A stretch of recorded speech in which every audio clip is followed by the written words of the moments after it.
Esiri yabiri mukagise ku ssaawa nyakwanizaako nnyo ku Mposta Prime FM.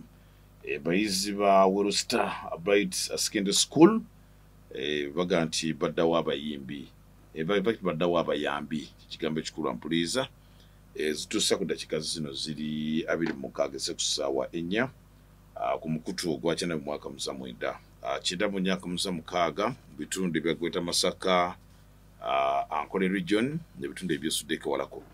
Prime FM okuyita ku social media www.primary.co.ug osobola okuyita ku mutimbagano ate ekibanja kiri Radio Garden / Prime Radio FM 9 mu mwaka 1997.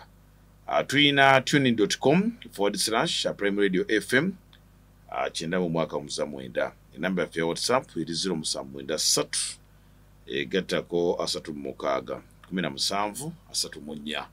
Wabali nnyo goberera ayina okutambula naffe ampuliza eprogramu yaffe olunaku lwo kyalina kusimbwa Edward. ABC 225 mpuliriza y'omulundi ogw'e11. Tuli ku mulamwa ogwa kolera era ng'omulundi guno tulinamu business counseling. Kikulu nnyo olw'ensonga nti business ezirwadde waliwo munaffe akalembereza. Tulinamu ekinyusi ekisinga okubeera ekinyuvu eky'ebyobulamu gattako omusomo ekitabo ekya magazine omufulumira profile za business ezitalizimu ate n'okwolesa byonna bigenda kufulumira byonna genda bitwalira ku mutwalo gumu bwe guti ampuliza era jjukira nti twongere bannaffe aba Lutula Mixed Farm Amazing Grace High School talimu okula beverages ne katekamu SDS ne secondary school ew'obulenzi. Tutambulira mu muteekateeka eno okwongera munnaffe ate kutuusako ABC namba 11. Ku kalenda y'omyosa 16 Novemba ampuliza wekigenda okwabika era nga tugenda kutegeeza biki ebigenda okuddawo ku nteekateeka eyo tulabike nga tutambulira ddala nga tuli twetesitese bulungi. Omukulembeze gw'eggwanga era ssentebe w'ekibiina ekiri mu bukulembeze kya NRM ayimiriza enteekateeka ey'abooluganda abakono ab'emikwano ebadde tansobola okweyolekera mu kalulu ampuliza ak'ekibiina ekya NRM mu bukiiko buyinza okwogerako obukulembeze. Era kitegerekese nti akalulu akayimiriziddwa ke k'abavubuka mu NRM akabadde kololo olw'emivuyo egibaddemu egisusize. Mbadde simanyi ne kololo basobola okumenya obutebe naye bw'olengera ebifaananyi bituuseewo obutebe babumenyemenye. Wakati mu byokwerinda kitegeeza abantu beekyawa era olyage nti bannaye oba ekibiina ekiri mu bukulembeze obutebe bamumenya emisana tuku ne ku makya. Eki kyetusuubira muganda wange ejje bujjako awo kalunga katabudde abantu. Era ebigambo bino byegatta ku by'omumyuka wa sipiika mukulu Thomas Tayebwa eyage nti in fact ategeeza bannamulira aga nti mukimanyi nti abantu bakozesa ssente ezuula ddala kumpi emiliyoni 15 bumbi butaano naye naffe twebuuza nga bazigyewa. Olina kusa obumbi butaano mu kalulu esonga ate okubeera bilioneya obeera mugagga. Kati bw'ozite nayo ng'oli mu kalulu kati twongera okufuna ekifaananyi nti mu kalulu eno bukulembeze waliyo ssente. Babage nti ebifo bino ebyobukulembeze bino kati bino ebifo bya SEEK eno Central Executive Committee olukiiko kikako ku ntikko nti buli aweerezaayo abeera nakyewa. Naye nakyewa akozesa obuwumbi butaano ng'asaba kalulu. Tebaatulimbyemu abeera nakyewa oyo. Kubanga omuntu alina obuwumbi obutaano oyo abeera biwunyaawunya. Obeera bilioneya. Kati ate ng'osaba omulimu gw'obwa nakyewa. Kiyinza okuba kifaana kiri kinnabagambako wano. Nti osobola okubeera omugagga naye nga tolina buyinza. Abantu baagala buyinza. Ate n'abamu kyategerekese nti beekweka mu ofiisi ezo okusobola okubuuka obutego obwa kkooti ku bikolobero bye bakoze abantu. Oyinaga nti embeera omukulembeze kino kiyinza okuleetawo akafansonyi. Ono mu Uganda kisoboka. Ensonga ate amawanga gamu ge tusomako n'abadde pulezidenti bamukuba mu mbuga. Twabiraba ne South Korea. Kasita oba nga wenyigira mu bitaatambula bulungi ng'amateeka bwe galagira. Nga bakuteekayo mukomera naawe weezimbira bwe oli omukulembeze. Okwawukana ko ne wanampuliza. kakati President Museveni nga ssentebe wa NRM ayimiriza akaluka abavubuka okuba akabadde kololo olw'emivuyo egisusse. Kakati mbutufu ne wali badde gwe akaluke bayimiriza ke kano akulira akakiiko k'ebyokulonda aka NRM Dr. Tango Doi yalangiridde mutabani we Etanga Colin ekifo kinampuliza in fact nga ssentebe ekifo nga balonzeko ekifo kya ssentebe w'abavubuka era nga kaluka nampuliza ssentebe w'akakiiko k'ebyokulonda Dr. Tango Doi ate ng'alangira mutabani we butuufu ne bali baduge mu soko kirowoozemuko mutabani wo ng'ali mu leesi ate nga bali mpa senario gwagenda okulangira ebivudde mu kulonda mutabani wo gw'olina omulangirira naye ng'ate bamusinzeeko eki ky'oyinza okukola muganda wange kakati baabalonze abavubuka bagamba babadde balonze Kikyoncho Brenda Sitanga Colin era ssaawa 12 ez'okumakya Tango Doi walangidde nti Colin Tanga yafunye obululu 1557 ate Brenda Kikyoncho afunye obululu 355 ne bazikubamu ne zaaka bwe butebe buli bwolengedde muganda wange bw'oba oli ku social media n'ebifaananyi byolengedde ekola ku kisaawo ky'eggwanga entebe bazimenyi eza plastic ekitegede keeterekero k'akaluka bonna ak'omwaka ogudda kampuliza 2026 so katubirinde tukyabina naye ng'ekitegerekise akaluka no president akayimiriza era n'abavubuka mu nkola ey'okubazaamu amaanyi n'alagira babaweeyo $50,000 ngana awo gambira nti singa kayina liwa kibiina ekyo wakati saa zino zakulya mmane just obubaka ne buyita ku Twitter bagamba nti babaweeyo ekitundu ky'akakadde buli muntu afune $50,000 mu bugumye ku nsawo muganda wange. Daki abayekera ba M23 bazze mu nteeseganya ziri ezibaali baavaamu nga basonga olunne mu gavumenti ya Felix Tshisekedi nti ate etandise kutyoboola bye basooka okukkaanyaako omuli okubalumbagana ate nga kyali kyayimirizibwa kibaga nti ceasefire oyina emmundu zo masasi galekeemu tokwata ku trigger akawaira kaali kakiika kiyita bwe katyo. Democratic Republic of Congo mpuliza n'ebizibu bya M23 oba ensonga za M23 kati ze zaaviirako Democratic Republic of Congo okukirowoozaako nti kyali kyetagisa okuyingira mu nteeseganya. Naye nga mu kusooka abasajja baali bamawale nga bagambye nti nedda baali bakumbye kwerima nti kikafuwe bo okuyingira akafubo ak'okuteesa n'abatujju. Naye bayita abatujju balina ensonga ebyo twabyogera okumala ebbanga. Kaakati kitegerekise nti enteeseganya zino ampuliza zitukiziddwa mu nsi eya Qatar mu kibuga Doha era ng'ekigendererwa kya butya obuvanjuba bwa Congo obufumbekeremu eby'obugaga eby'omu ttaka gye buyinza okufuna kalemberezaako emirembe nga M23 ng'abayeekera bamaze okuteeka emikono ku ndagaano ne gavumenti ya Democratic Republic of Congo kibaali balwanako bwe bawulira nti President Trump akulembeddemu enteeseganya ezigenda ampuliriza okukakkanya amawanga gombiri akaliga bikyakutoma w'amawanga gombiri Rwanda and Democratic Republic of Congo. Kati M23 nekikonako negamba nti nedda America eteeseza na Rwanda ebyaffe M23 bikyali bbali naye endagaano ya Rwanda ne Democratic Republic of Congo erimu obuwaayiro obuzingiramu abayeekera bonna abali mu nsi ya Democratic Republic of Congo.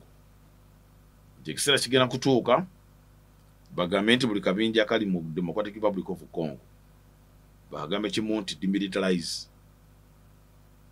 teeka wansi emmundu gy'obadde olina amaanyi gy'osimbye amakanda cease fire. Kati M23 olw'okuba nti kati ate bobeeraga nti baprinciple naddala mu Eastern Congo kyali kitagisa enteeseganya zino era ensi ampuliza eya Buwarabu eya Qatar neekulemberamu ekiwendo kino ejena government ensi yetadde ku mwanje eno ku nsonga za diplomacy nti biba biganye nga mulimu okutabagana kati ye musajja kanti mutule ku mmeeza tusetinge ground tugenda kuteseza kuki era ebintu bitambule. Kakati ministry ya Qatar ey'ensonga z'amawanga ag'ebweru era nga ajogera Majid Al Ansari ategeeza nti ebibinja byavudde Kinshasa esako ne M23 kati bagenda batudde ampuliriza okwongera munnaffe okuteesa okuba tooki biri bye twatuukako nga tuteeka omukono ku ndagaano eri ey'omwezi gw'omusanvu eri ya ceasefire okwongera okuddamu kuba tooki nti mpozi twagamba tutya buli muntu addemu bamusomere bagamba buli muntu baddemu ne bakusomera ampuliriza ennyingo ezaali mu byasooka okuteekebwako emikono omwezi gw'omusanvu era nabo kitampuliriza abasajja bakakasiza nti enjuyi zombiriri zaataka wadde mu nsi ya Qatar naye ng'ekyabatutteyo kwongereza ku byasemba okuteesebwako kintu kitambule. So Qatar yimidde wakati w'abano era enjuyi zombiriri zenze okwogerako nti zagambye nti malirivu okusiriikiza mu kulwanagana wabeerewo olugendo olubatuusa ku mirembe gy'enkomeredde. Omwana akonga alime kubonaabona nnyo bakongo nga babonyebenye bannaa kigere kugamba oli n'oyogera obugozi nti nze ndi munnansi wa DRC oli yeebuuza onansi ali mu kitundu ki ng'oggyeko bannaffe abeesudde ebitundu Kisangani yogera ku Kinshasa n'ebibuga ebimu ebiyinanye ekibuga ekikulu oyinza okwogerako nti ate iwo embeera simbi nnyo okutwalizaamu nga bwe kiri mu buvanjuba bwa Congo. Kakati mu buwaayiro bw'endagaano ziri ez'omwezi gw'omusanvu obuwaayiro bwakkiriziganyizibwako jjukira nti bwadde butandika okukola ng'enaku z'omwezi 8 ye Friday ey'okubiri ey'omwezi guno zaali enaku z'omwezi 8 era ng'era basuubiza nti enteeseganya kazitambule zaaliza kutambula okuva nga 8 okutuusa enaku z'omwezi 18 ye interview ya nnaku 10 nga abasajja bali mu kuteesa naye bakulaga nti enjuyi zombiriri nsalesale yatuuse ennaku zaayitako nga tewaliwo kigenze mu maaso kati wabaddewo ensonga ez'okwesongamu ennwe. M23 gegamba nti Democratic Republic of Congo ekyagenda maaso n'okukuba enfo naye ng'ate obuwaayiro bw'endagaano eri egenda okutuusa kwenda esembayo mwalimu kali akagamba nti ceasefire beera n'emmundu zo naye tokwata ku mmandu zo okutuusa nga tumaze tuuka mu nteeseganyisa emirembe ezigenda okukiggala obulungi. Kati namu ng'erimbaga nti enteeseganya kati eziriko za kuteekawo enteekateeka butya bagenda okulondoola endagaano eno nti we banayogera obwogezi nti tusirikiza mu kulwanagana kati balina oteekawo embeera y'obwakalondoozi ani atyobodde endagaano oba ani akutte ku manduso nga tugamba nti wasirikiza mu kulwanagana. Kati eyo nsonga emu. Ensonga ey'okubiri yabadde ey'okuwanyisa abasibe nti gavumenti ya Felix Tshisekedi bw'eba erina abakambe ba M23 bwe bate baatemulwa then buli muntu ayimbule abakwatibwa ku njuyi zombiriri buli muntu addeyo ali butaala. So nekira n'okuwanyisa bonna be baali basibye ng'oggyeko ba prisoners abaasibwa ne bagulwako emisango kati then M23 beerina ku ludda lwa Congo ate ne gavumenti ya Congo beerina naye nga ba M23 wabeereyo embeera ey'okuwanyisa ekyo. Kati n'ekirala America n'akakiiko k'ensi yonna ak'ekitongole ky'omusalaba omumyufu International Committee of Red Cross nabo babayingiza mu nteeseganya zino okuteekayo obuyambi. Kale kitegeeza nti America bw'eba esesetuse okuva ku Democratic Republic of Congo ne Rwanda kati yegenda okufunamu ku byobugagga ebiri mu Rwanda ebiri mu Congo okusinziira ku kusaba kwa Felix Tshisekedi bw'esaba President Trump abayambeko.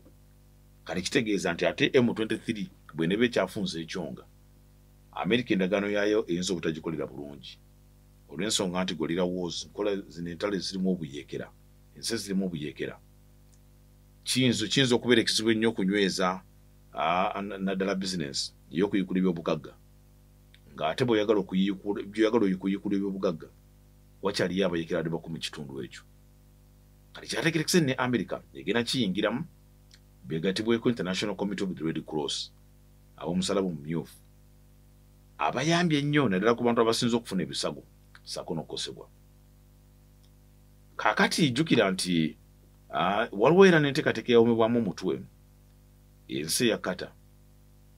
Era jjukira nti eno ate yo eyawukana ku ceasefire agreement wakati wa America ng'omutabaganya naye nga Qatar yasindiikiriza yakuba paasi kati ngeri ezingira mu Rwanda gye bagamba nti wagira M23 ne Democratic Republic of Congo mwezi gw'omukaaga. Kitambulewo kati emyezi ebiri. So zinagano za mirundi ebiri nti Qatar yasooka netabaganya DRC ssaako ne Rwanda. Era mujjukira Felix Tshisekedi ne Paul Kagame baasinkana e Doha nga Alithani oli omukulembeze ampuliriza ow'ensi ya Qatar abasinkanye. Kati ate yo paasi ne bagikubira Amerika kubanga Amerika yali yafuna okusaba okuva wa Felix Tshisekedi butya bayinza okumuyambako ensi y'okutebenkera bayingire mu kibayita minerals deal tuteese otwalako kyenkana kikasitoma ng'ompadde emirembe. So kitegeeza nti endagaano za mirundi ebiri Democratic Republic of Congo ne Rwanda Amerika nga yemutabaganya bano bateeka wansi bateeka emikono ku ndagaano tuwabeera otontabala sijja kutabaala. Kati M23 we yawanikira omukono negamba nti ffe Rwanda byeteesezza si bya M23 Rwanda gavumenti ffe tuli bayeekera. Kati kata kyovulaba nti kyasindikiza kino Felix Tshisekedi kyasooka okugaana. M23 yekuba ku gavumenti ya Felix Tshisekedi bagikirize bateese naye kyali kyagaana. Gavumenti yekangabiriza gamba tesobola kuteesa na muyeekera. Kati okutuusa nga omusajja anywezeza obuvanjuba bwa Congo ng'atwaliremu ebibuga okuli Goma ssaako ne Bukavu. Kati we bategeera nti M23 yeetaaga okutuula nayo muteeseganya naye nga Mwanga kagezaako. Kitegeera East African Community yagezaako, Regional Bloc, Sadaka yagezaako, African Union naye nga ampuliza tewaliwo kitambula. Era kyekizibu kikyali mu busomazi ga Africa nti ne regional grouping zigezaako okutema empeeda naye ogenda okuwulira nti bitambudde bulungi. Kaakati M23 ampuliza y'endagaano ya Rwanda gye balumiriza nti yali egiwagira yagigaana ng'egamba nti enteeseganya nsaffe zirina kubeera wakati wa Democratic Republic of Congo kubanga gye tuwamba ebitundu si Rwanda. Bino ebya Rwanda okubakwatizaako olw'okuba nti batuusi bo bagamba nti nedda tulina kuteesa butereevu ne gavumenti ya Kinshasa. Era nabwe kitampuliza okumulungula obumulumulu obw'ensonga z'ebyobufuzi zenteeseganya zino zitambula. Naye njukira Trump ampuliza mugezaako okulaga nti alina watuuse ensagenda era mu ntalo ezoogerwako nti yazimaliriza agamba olwa Rwanda ne Congo nazimaliriza naye nga yerabidde M23 kati kyekizibu. Ono Rwanda ayingiramu nga bagamba nti awogera M23 era omusajja yagamba nti olwa Congo ne Rwanda nalumaliriza. Ayongerako nti Pakistan ne Buyindi nabamaliriza kati Ukraine ne Russia tujja kumaliriza. Omusajja agambira nti bampe ekirabo eky'omuntu ayiyeewo omubiri okulwanira eddembe ly'abalala kumpi mu nsi yonna. So nabakitampuliza M23 ekyali yankizo nnyo bwe bagamba nti abantu bangi abattiddwa mu Eastern Congo nga wabaddewo n'okulumiriza nti M23 era ngiwagira Rwanda ekyagenda maaso n'okutta abantu. Omusajja bakyegaanye ne bagamba si kituufu. Oyo Felix Tshisekedi n'abalwanyi be bali abawazalendo ogattako Democratic Forces for the Liberation of Rwanda abahutu boyinza okugerako abatugumya abatadde obunkenke ku nsi ya Rwanda. Omukulu kye yagamba nti ffe tujja kuwakankula ntalo naye buli gwe bateekawo tulwanyisa ffe gwe tulumba. Tuyingire essaawa ey'okubiri.